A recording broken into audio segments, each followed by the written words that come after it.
പ്രകാശമേ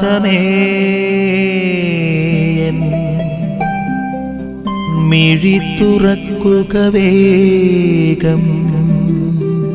ഈശോയെ പ്രിയപ്പെട്ടവരെ, യോഹന്നാന്റെ സുവിശേഷത്തിൽ 6-ാമത്തെ അധ്യായത്തിൽ പരിശുദ്ധ കുർബാനയെ കുറിച്ച് ഈശോ കൂടുതൽ വ്യക്തമായി നമ്മളോട് പറയുന്നുണ്ട്.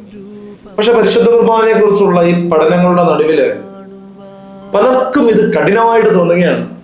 പലരും അവനെ വിട്ടുപോവുകയാണ്. ഈ വചനം കഠിനമാണ്, അത് വിശ്വസിക്കാൻ പറ്റത്തില്ല, സാധാരണ രീതിയിൽ ആർക്കും വിശ്വസിക്കാൻ പറ്റത്തില്ല എന്ന് പറഞ്ഞുകൊണ്ട് പലരും വിട്ടുപോവുകയാണ്. അപ്പൊ ഈശോ ചോദിക്കുന്നുണ്ട്, ശിഷ്യന്മാരോട് ചോദിക്കുന്നുണ്ട്, നിങ്ങളും വിട്ടുപോവുകയാണോ?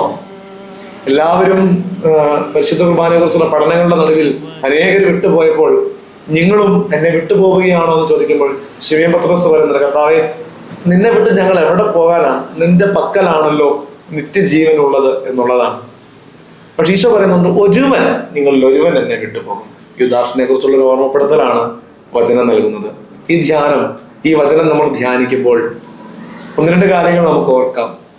പരിശുദ്ധ കുർബാനയെ കുറിച്ചുള്ള പഠനങ്ങൾ, അവ പൂർണ്ണമായും വിശ്വസിക്കുവാനുള്ള കൃപ നൽകണമേ എന്ന് നമുക്ക് ചിലപ്പോൾ പെട്ടെന്ന് മനസ്സിലാകുന്നില്ല എന്ന് നമുക്ക് തോന്നുന്ന അനുഭവങ്ങളുടെ നടുവിൽ കർത്താവിന്റെ സ്നേഹമിറങ്ങി ഈ പരിശുദ്ധ കുർബാനയെ വിശ്വസിക്കാൻ നമ്മളെ പഠിപ്പിക്കട്ടെ. രണ്ടാമതായി, നിത്യജീവൻ നിന്റെ പക്കലാണല്ലോ കർത്താവേ എന്ന് പറയുന്ന ശിമോൻ പത്രോസിന്റെ മനോഭാവം. കർത്താവാണ് നിത്യജീവന്റെ ഉറവിടമെന്ന് തിരിച്ചറിയുവാൻ ഉള്ള കൃപയ്ക്ക് വേണ്ടി കൂടി നമുക്ക് പ്രാർത്ഥിക്കാം. പരിശുദ്ധ കുർബാനയിൽ ആഴപ്പെടുവാൻ, നിത്യ ജീവനിലേക്ക്, പരിശുദ്ധ കുർബാനയുടെ ആഴത്തിന്റെ റിസൾട്ടാണ് നിത്യജീവൻ. നിത്യജീവനിലേക്ക് ചരിക്കുവാനും ഞങ്ങളെ സഹായിക്കണമേ എന്ന് നമുക്ക് പ്രാർത്ഥിക്കാം. ആമേൻ.